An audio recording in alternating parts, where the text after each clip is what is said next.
nós vamos estar mais uma vez cultuando a Deus, como sempre, refletindo, pensando, aprendendo mais a respeito da revelação divina, a respeito da Bíblia, a respeito do que é registrado no texto bíblico como sendo a revelação de Deus a todos os homens, todos, sem exceção nenhuma. E nisto, a gente tem, por exemplo, no Salmo 119, no versículo 87, nós temos o seguinte, o salmista, mencionando, ele diz: quase que me consumiram sobre a terra, mas eu não deixei os teus preceitos. Quase me consumiram, mas eu não deixei os teus preceitos, Senhor. Na paráfrase terapêutica, a gente pode ler esse texto da seguinte forma: somos bem-aventurados, pois o Senhor Deus, por seu plano salvador da graça e com seu Espírito em nós, nos guiando, intercedendo e santificando, nos tem permanecido em seus preceitos amorosos para com todas as pessoas, e por isto não há como sermos completa e permanentemente consumidos e atingidos, ou afligidos sobre a terra. Então, essa misericórdia do Senhor nos faz bem-aventurados, porque essa misericórdia, essa ação da graça, através do Espírito, faz com que tenhamos esse convívio com os seus preceitos e, mesmo diante das piores aflições, que surjam, nós ainda assim somos vitoriosos, somos abençoados, somos protegidos por essa misericórdia dele. Então somos bem-aventurados. É isso que a paráfrase terapêutica nos ajuda a compreender também nesse texto. Tá? Assim sendo, o estudo, o que nós fazemos nos nossos cultos aqui pela manhã é saber mais sobre essa revelação de Deus. Essa semana a gente está se prendendo a o que ele seria e faria se estivesse no nosso lugar. Se ele fosse eu, como ele agiria diante das situações, diante das circunstâncias que nos envolvem. Então, primeiro, nós falamos que Cristo é a perfeita compreensão da revelação divina. Conversamos isso domingo.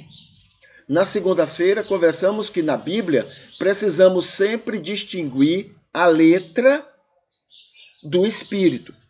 Tá? E na terça-feira, conversamos o seguinte: para isto, a graça nos capacita com a mente de Cristo. E hoje a gente fala o seguinte: é uma pergunta que faz parte naturalmente da nossa vivência com o Senhor e com o mundo ao nosso redor. O que Cristo faria se estivesse em meu lugar? Tá? Então essa é uma pergunta espetacular, maravilhosa para a vida da gente.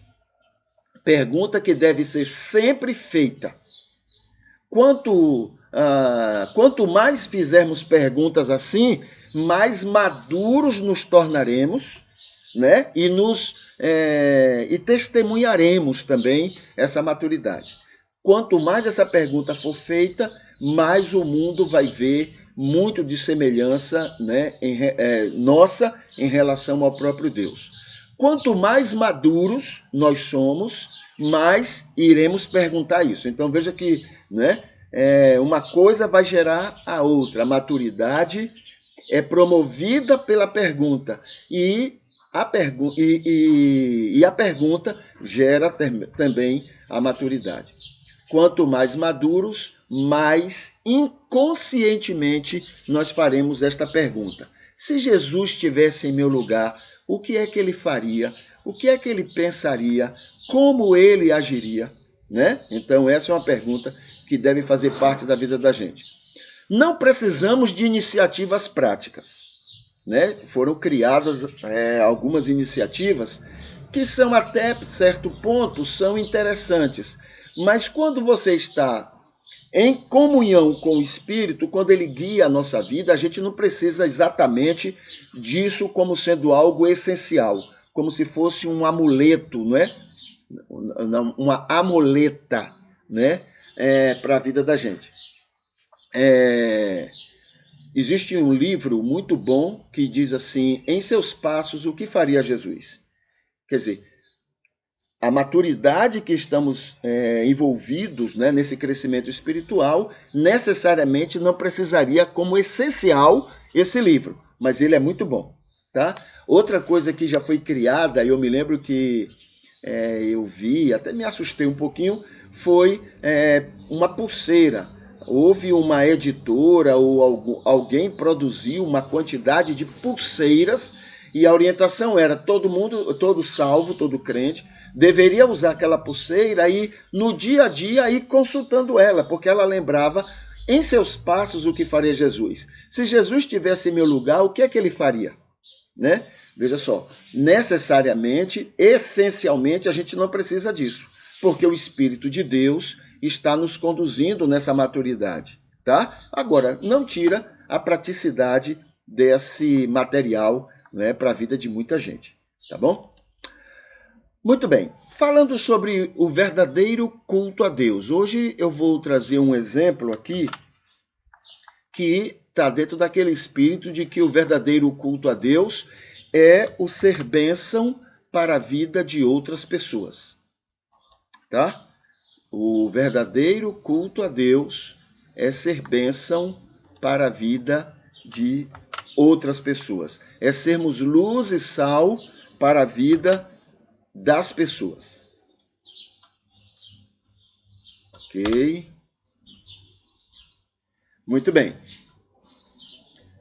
Então, hoje o exemplo que eu estou trazendo é o seguinte: o culto a Deus, o verdadeiro, o melhor culto a Deus é manifestarmos-nos contra preconceitos e intolerâncias.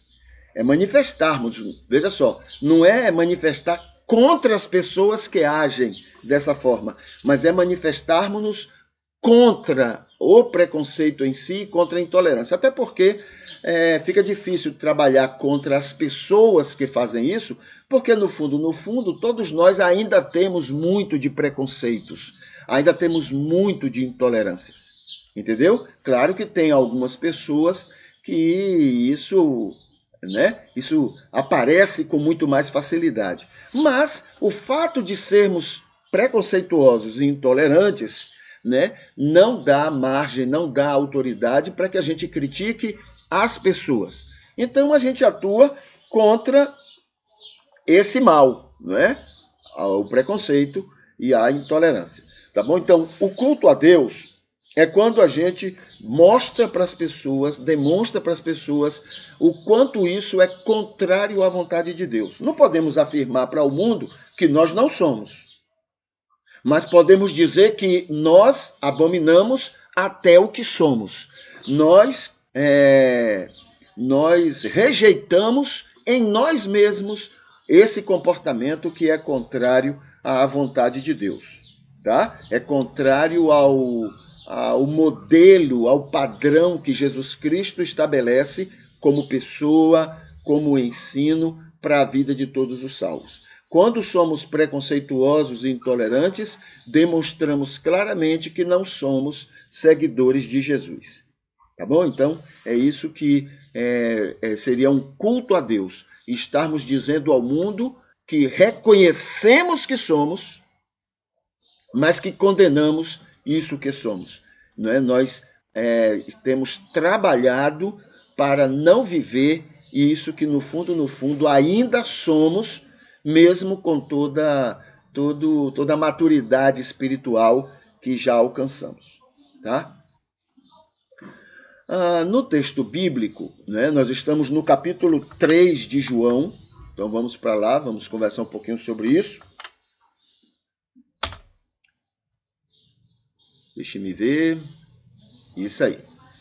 João capítulo 3. Nessa primeira parte do capítulo 3, a gente está falando sobre Jesus se encontra com Nicodemos. Eu tenho dito que esse capítulo 3 é o grande capítulo, né? Então, veja só, vamos colocar dentro daquele contexto que a gente já está acostumado. João 3,16 resume toda a Bíblia. Resume todos os objetivos da palavra de Deus. Tá bom? João capítulo 3.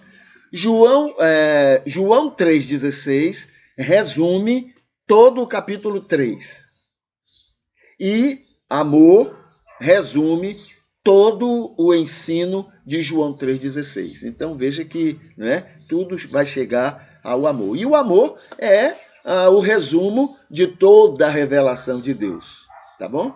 Ok. Então no versículo 11, o texto bíblico diz assim: em verdade te digo que nós dizemos o que sabemos e testemunhamos o que temos visto e não aceitais o nosso testemunho. Em outras palavras, Nicodemos, eu estou dizendo para você o que eu sei.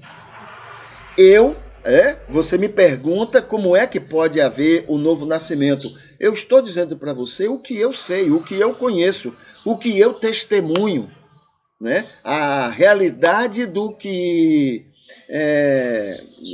projeto de Deus para salvar pessoas.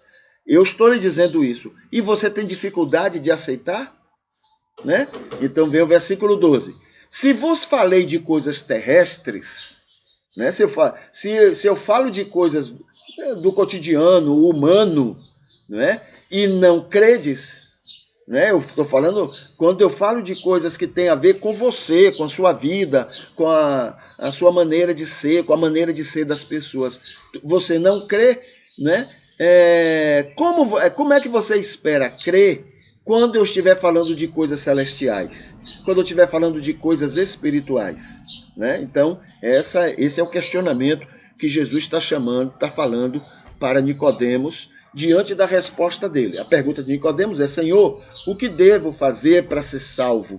E Jesus falou que você nasça de novo, você tem que nascer de novo. Como pode eu nascer de novo se eu sou uma pessoa já idosa? Eu tenho que voltar ao ventre da minha mãe, né?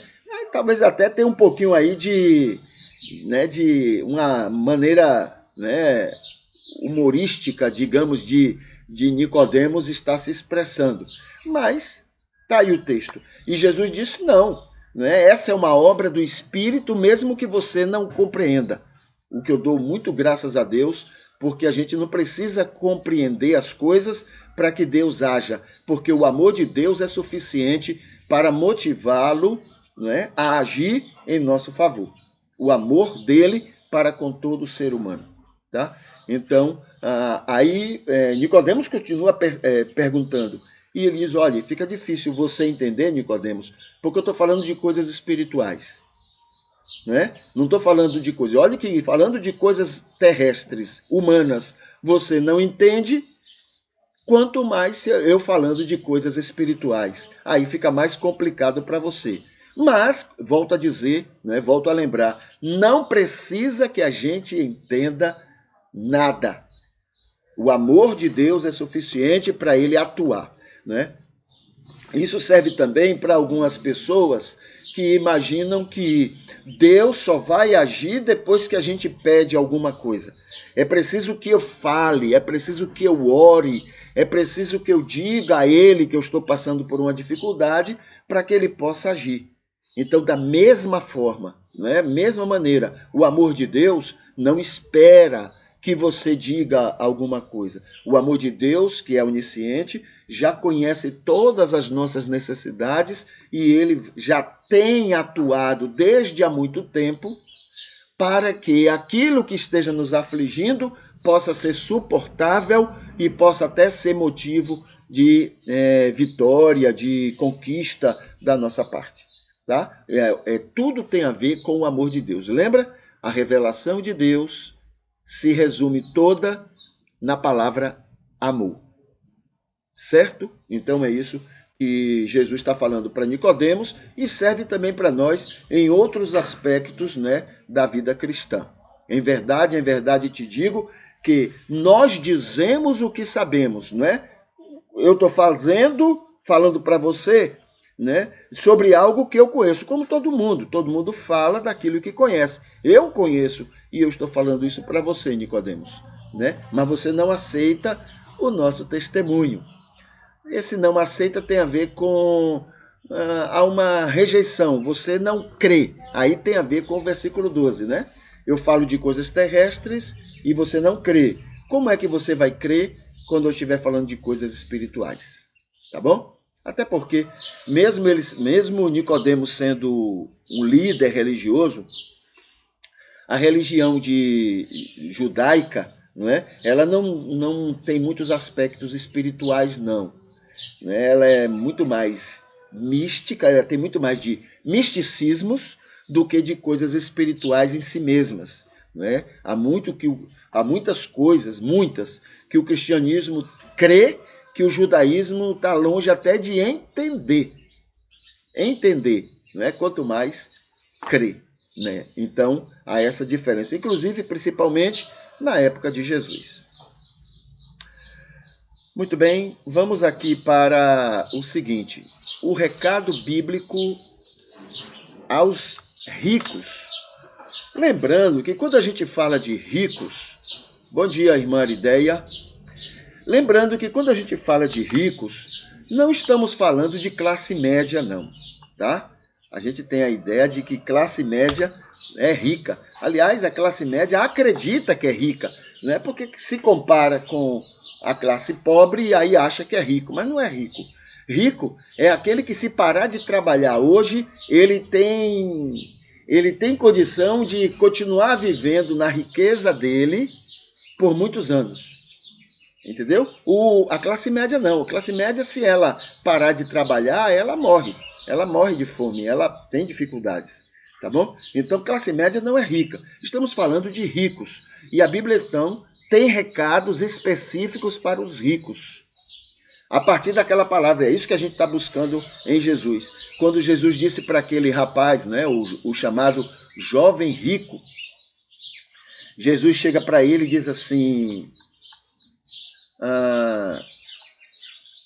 ele chega para Jesus e diz assim: Senhor, o que é que eu devo fazer para ser salvo?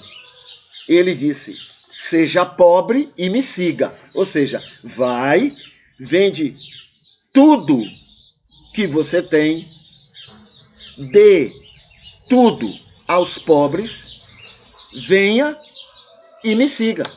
Então, por que Jesus disse que para segui-lo tem que ser pobre?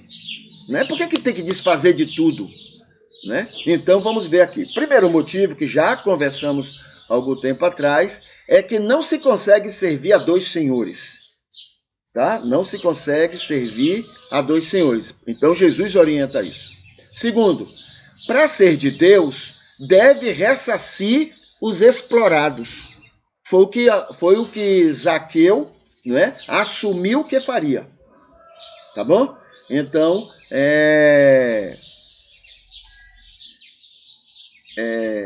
agora eu estou vendo aqui uma dificuldade aqui no... Deixa eu ver se está acontecendo. Está. Deixa eu ver se eu conserto aqui. Essas coisas acontecem, tá? É aqui.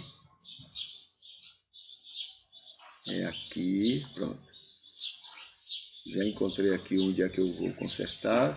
Só não sei se eu vou acertar onde consertar, tá bom?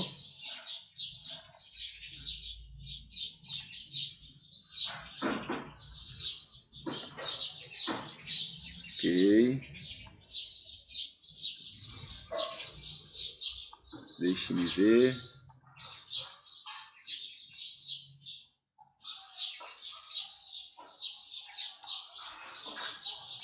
Muito bem, deixa eu ver se eu vou arrumando aqui, ao mesmo tempo eu vou falando. Então, por que Jesus orientou, não é, aquele rapaz de que ele deveria se tornar pobre para então ser salvo? Ok, parece que eu consertei aqui. Vamos ver, tomara que tenha consertado. Estou vendo que eu estou aqui meio desaparecido, voltou a apagar.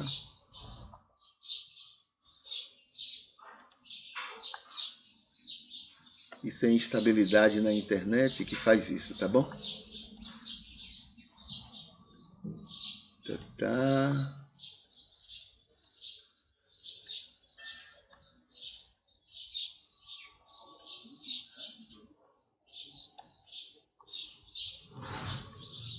será que eu devo fazer aqui, hein?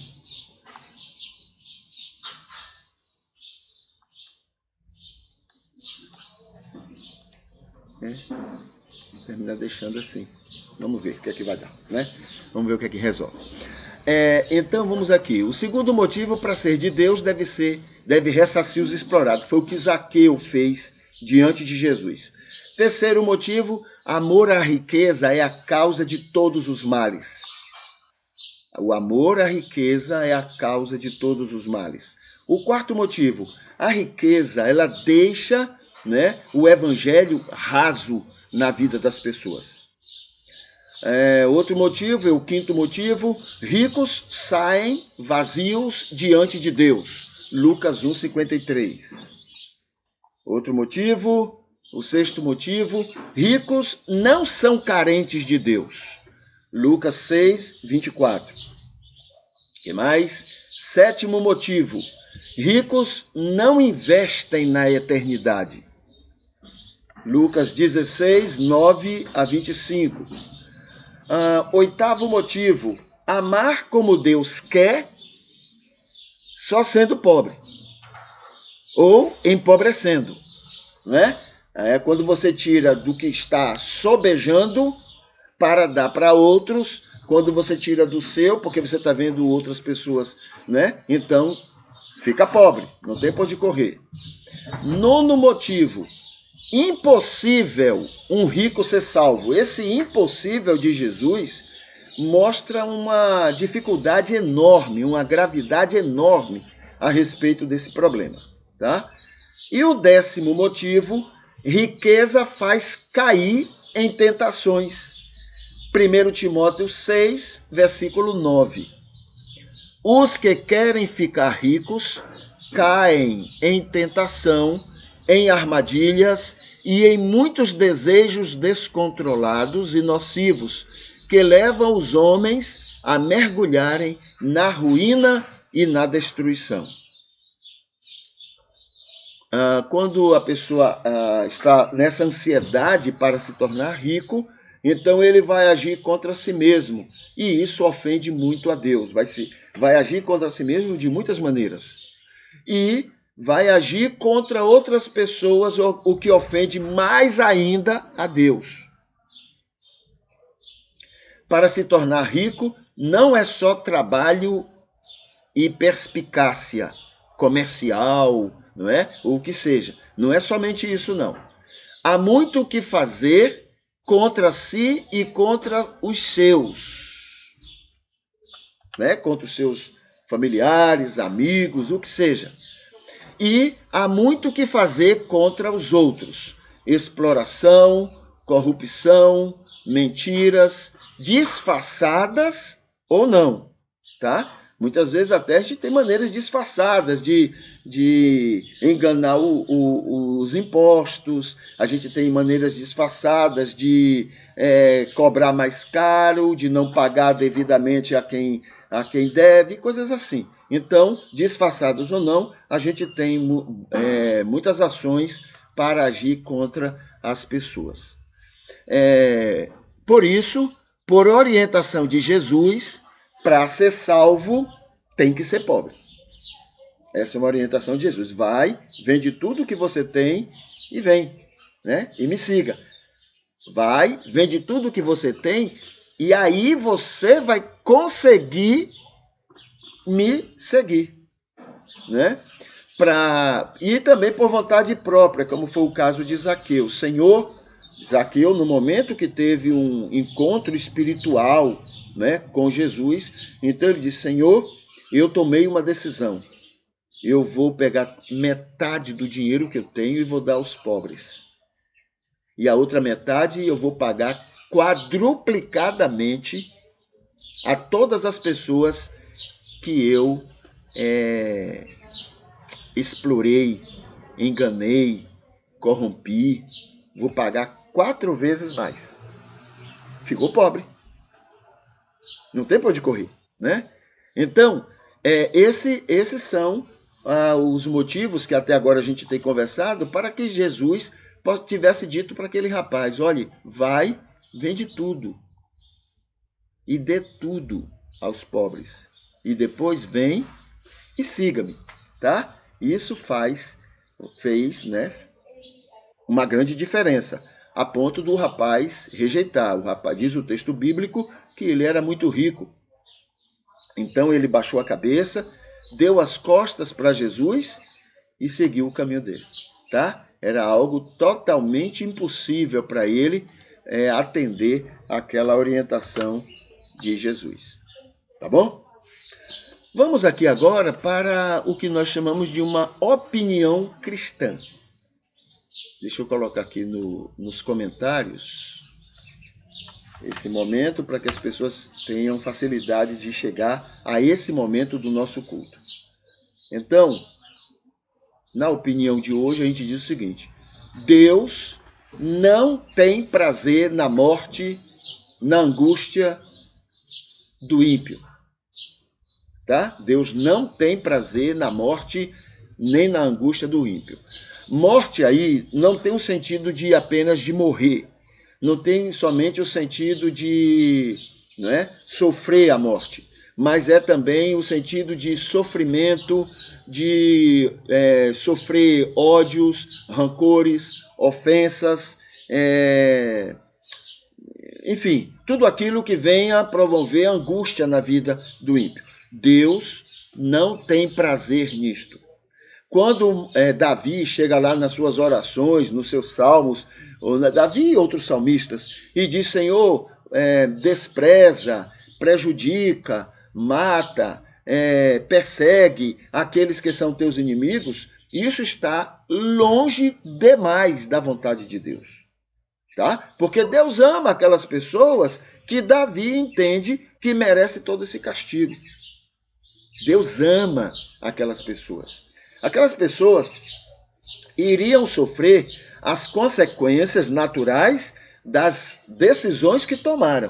Mas Deus mesmo agir contra elas, não. Aí não tem sentido, não tem nenhum sentido, né, dentro da vontade de Deus.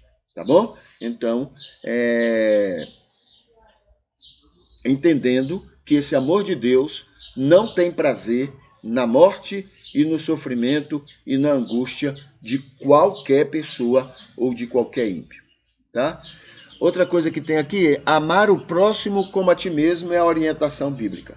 Então, mesmo que o outro, aos nossos olhos, mereça alguma coisa negativa, ruim, eu devo, para agradar a Deus, para fazer a vontade de Deus, eu devo querer para ela a mesma coisa que eu gostaria para mim.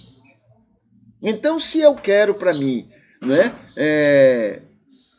angústia, então eu posso promover angústia para o outro. Mas se eu quero tranquilidade, se eu quero paz, se eu quero ser abençoado, se eu quero ser protegido, a mesma coisa eu devo querer para o outro. Não é por causa do outro, não. É por causa de Deus. É uma maneira que eu tenho de agradar a Deus, querendo o melhor para as pessoas que Deus ama. Deus ama demais aquela pessoa, tá? Então, o amor ao próximo como a ti mesmo é a orientação. O que nos seja querido, aquela pessoa lá, não é? Querer o melhor para ela, porque nós gostamos dela, porque nós amamos, isso é agradável a Deus, mas aquelas pessoas também que a gente não tem tanta alegria, não tem tanto prazer, não é uma pessoa que a gente quer distante, não é por nada, é porque ela é maléfica, ela é algo de desagradável para a vida da gente, então a gente quer distância. Muito bem, querer o melhor para essa pessoa agrada a Deus mais ainda. Entende? Então, esse é o sentido de amar o próximo como a ti mesmo. Ofender outra pessoa é ofender a Deus. Né? Amamos a Deus e Deus ama aquelas pessoas. Quando eu ofendo aquelas pessoas, eu ofendo a Deus, que eu amo. E Deus se sente ofendido, porque nós ofendemos alguém que Ele ama. Tá? Não é assim com a gente? Né? A gente se sente ofendido. Deus mais ainda, muito mais ainda. Podemos criticar os feitos e preferências dos outros. Então a gente não pode confundir. Eu posso me posicionar contra o que a pessoa gosta, o que a pessoa quer, o que a pessoa faz. Eu posso me posicionar contra o que ela prefere, né? Aquilo que ela significa. Então tem pessoas que em si mesmas a gente lembra alguma coisa ruim. Eu posso criticar essa postura, mas a pessoa deve ser amada, deve ser respeitada no direito que ela tem de ser diferente, de pensar diferente, de agir diferente. Até porque, grande maioria das vezes, aquilo que a pessoa é ou faz é consequência de um histórico dela.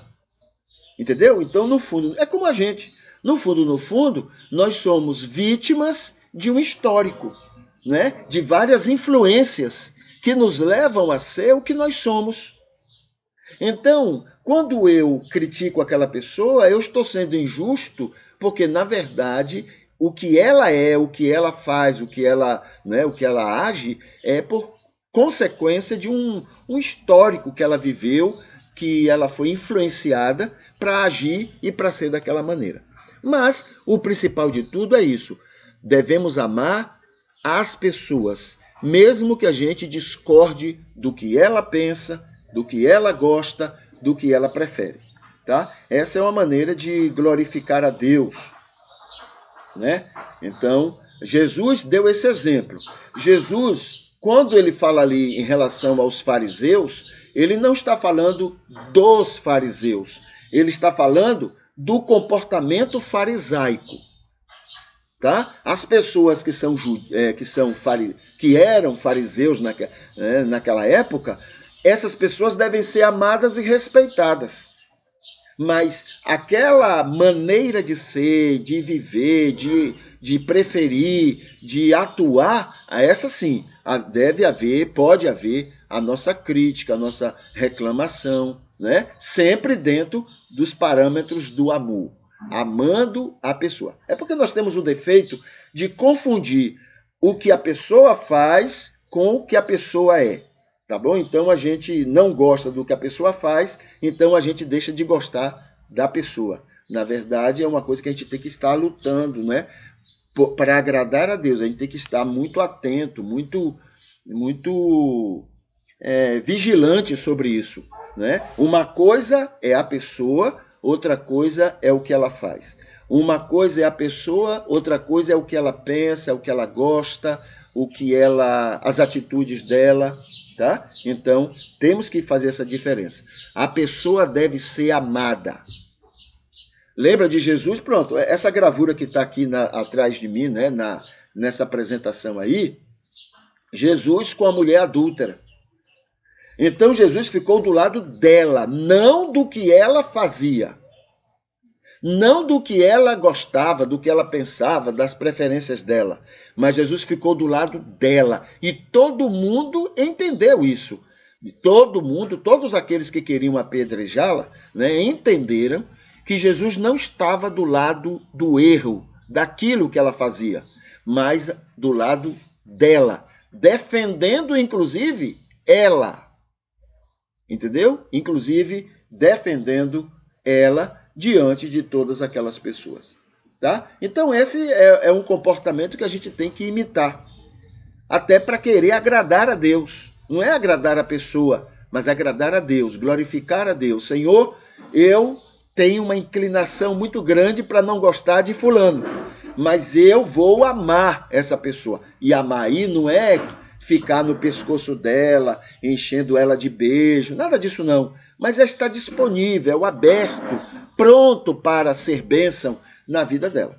Tá bom? Então, esse comportamento de Jesus é algo que deve nos inspirar, não é?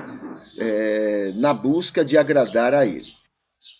Vamos para o Facebook? Vamos ver o que aqui a gente tem lá publicado no Facebook e que serve para a gente comentar alguma coisa.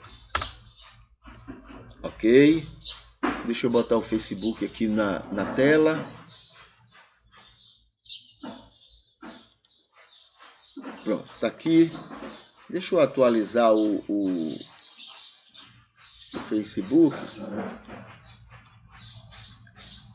para a gente começar pelo culto de hoje, né, que é a última das postagens. Então está aqui o culto de hoje.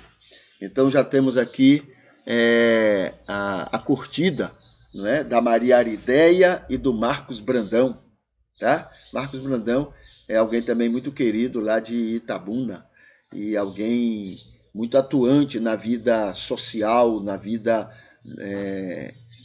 da educação ali em Itabuna, tá bom? Então tem aqui os comentários que nós já colocamos alguns deles. Aqui tem a entrevista que tivemos ontem com Cristina a respeito de harmonia conjugal, não é? E a partir de um vídeo que está disponível essa semana para a gente estar conversando. Aqui tem um vídeo estudo sobre criacionismo evolutivo. É muito interessante esse estudo, porque ele tem uma visão bíblica e, ao mesmo tempo, uma visão científica, sem que haja, não é, contrariedade uma com a outra. É possível as duas estarem atuando, estarem respondendo a algumas questões sobre o universo, sobre a criação do universo. É interessante nisso que a ciência, ela mostra... Vamos começar pela Bíblia. A Bíblia mostra quem criou o universo. Tá? Ela tem uma linguagem própria, é um poema. A Bíblia não é ciência, mas ela responde isso. Quem criou o universo? A ciência, dentro do quadrado dela, dentro da área dela, ela mostra como foi criado o universo. Então, uma responde à outra. Não há necessidade de uma intriga, de uma confusão, nem a ciência querer desfazer da Bíblia e nem a Bíblia querer desfazer da ciência. É possível a gente ficar mais, conhecedor do assunto, vendo, estudando o que os dois lados apresentam. A Bíblia, ela não tem sentido científico, Ela tem um sentido espiritual. E a ciência não tem um sentido religioso, espiritual. Ela tem um sentido mesmo de teorias, que buscam demonstrar verdades comprovadas, para o mundo. Tá bom? Então, juntando as duas coisas, nós temos esse estudo aqui, o criacionismo evolutivo, que é um videoestudo a esse respeito. Tem aqui outro videoestudo, que é os 12 estilos literários nos textos bíblicos. Se eu realmente quero conhecer a Bíblia e o ensino dela, eu devo então entender esses estilos literários. Porque há uma maneira própria de ler um estilo e uma maneira própria de ler outro estilo. Tá? Eu não posso ler as cartas de Paulo da mesma forma que eu leio os Salmos. Eu não posso ler o Apocalipse da mesma forma que eu leio os livros históricos. Entende? Então, se eu realmente quero conhecer a Bíblia, eu preciso, então, primeiro, conhecer esses estilos e identificá-los no texto bíblico. Tá? Eu preciso identificá-los, inclusive porque, por exemplo, o estilo apocalíptico pode estar dentro de um livro histórico. E aspectos dos livros poéticos estão dentro dos evangelhos, por exemplo. Tá? Então, é preciso conhecer os estilos e aprender a identificá-los dentro do texto bíblico. Tá bom? Então, esse vídeo nos auxilia muito nisto. Aqui tem um vídeo, da Anhanguera, nos convidando para estudar, nos diplomar, digamos assim, em algumas especialidades científicas. Aqui tem uma postagem que é tudo a ver com o cristianismo joio. Mentira, mentiras, mentiras, mentiras, mentiras, mentiras, mentiras, mentiras, mentiras. E a gente precisa identificar isso como cristianismo joio, porque o mundo está vendo esse tanto de mentira vinda do cristianismo e está achando que o cristianismo tudo é uma coisa só. Então precisamos dizer, olhe, mundo, nós identificamos muitas mentiras no nosso meio e queremos dizer que somos contrário a elas, e elas não vêm de quem seguem Jesus, não vêm dos que seguem a Jesus. Entendeu? Elas vêm daqueles que não seguem, ou seja, o joio, não imitam Jesus.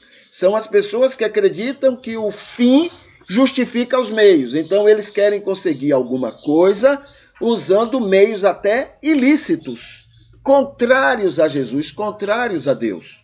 Então isso nós não concordamos.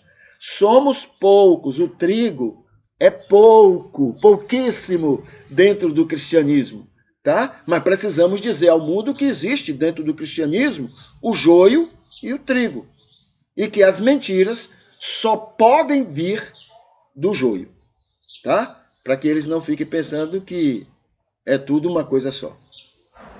Aqui tem um banner sobre o projeto Atendimentos Sociais, né? Que está encerrando esse projeto, né? Pelo menos esse primeiro momento do projeto, agora no final de outubro, tá? Já está encerrando, tem esse projeto. E aqui tem o culto de ontem. O culto de ontem foi curtido pela Maria Arideia, tá? É outra amável, querida, né? Que está sempre conosco. Ela agora está no Rio de Janeiro. Né? Ainda bem que onde ela mora, no Rio de Janeiro, não tem balas correndo por cima assim da cabeça do povo de um lado para outro. É um lugar, até onde eu sei, um lugar muito tranquilo. Então que seja um céu aí no Rio de Janeiro, onde a Maria Arideia mora, né? Para que ela, como ela merece, é uma pessoa muito querida, muito carinhosa, ela e o esposo e a família dela, então que sejam muito abençoados no lugar onde moram. Ok, aqui então temos essas postagens aqui no Facebook. Aí eu venho para aqui, vou tirar o Facebook da tela e venho aqui para o nosso momento de final do nosso culto, né? Quando a gente vai estar como que num poema estaremos orando, falando ao Senhor. Então diz assim: Senhor Deus, te louvamos, agradecemos e adoramos pelo culto matutino que hoje te prestamos.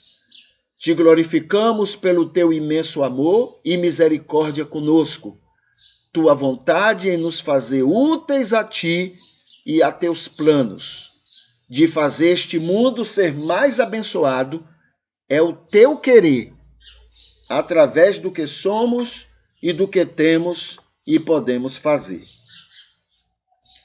Agradecemos, Senhor, pela multidão de gente, teus anjos, que ao nosso redor tem sido teu jeito de nos abençoar.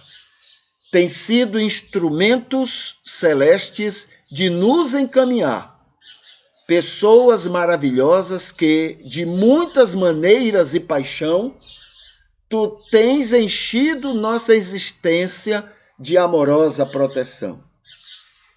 Pedimos que nos uses do mesmo jeito, que sejamos anjos teus na vida de muitos ao nosso redor, que nossa vida e convívio promova felicidades em todos eles, que sejamos tuas mãos e atenção no cotidiano deles e sejam felizes por nos conhecer e conosco conviver. Continua abençoando os ricos, pobres criaturas egoístas. Acorda o coração deles para que a ganância que os consome, acorda a alma deles para o mal que promovem a outros. que escutem o convencimento do teu espírito, que permitam tornar-se pobres, sendo agradáveis a ti, usando o que têm, fruto das injustiças que cometem, para abençoarem o mundo que tu amas e sofre com eles, que amem a si mesmos e abram mão dessa loucura deles. Te agradecemos pelos aniversariantes de hoje. Imploramos por teu conforto aos enfermos e te exaltamos por este culto e pelos que assistem ele, pelos que se oferecem para apoios e sustento dele. Te pedimos, agradecemos e louvamos, confiados somente no nome de Jesus, que Jesus Cristo tem, teu Filho, nosso Senhor e Salvador, para sempre. Amém. Muito bem. Os lembretes. Hoje, hoje, inclusive, está no link número 1 da descrição deste culto. Hoje, no link número 2, desculpe, número 2, nós teremos uma conversa com a Vânia a respeito de família, a respeito de relacionamento familiar, tá bom? Hoje à noite, no Instagram, 19 horas. No link 10, 11 e 12, nós temos informações sobre a casa de apoio. E amanhã, no culto matutino, a gente vai estar conversando sobre situações que deveriam nos incomodar. Respostas que vamos estar dando também a questões que pessoas nos enviam, né? Nos perguntam. Então, amanhã também a gente vai estar conversando sobre isto. Aqui, novamente, a gente mostra o projeto Atendimentos Sociais e aqui nós temos os recados finais, né? Hoje é um ótimo dia para repensar sua vida com a sua profissão. O que é que pode ser feito para a sua profissão deixar de ser um trabalho e se tornar um prazer? O que é que você pode fazer nesse sentido? Tem muita coisa que você pode fazer. Coloque isso na sua cabeça. Há pelo menos 5.000 atitudes e coisas que você pode fazer para que sua profissão se torne um lazer permanente. Tá? Então, descubra algumas delas e coloque em ação. E na sua rede social, divulgue que a Igreja de Cristo é um hospital aberto de amor, não de preconceitos, não de julgamentos, não de condenações, mas de amor. Um hospital aberto de muito amor, tá? A gente fica por aqui, eu vou colocar aqui uma musiquinha e a gente vai se despedindo, pedindo, implorando a Deus que hoje seja um dia maravilhoso no seu relacionamento com você mesmo, com Deus e com as pessoas ao seu redor. Tá bom? Até mais. Deus abençoe.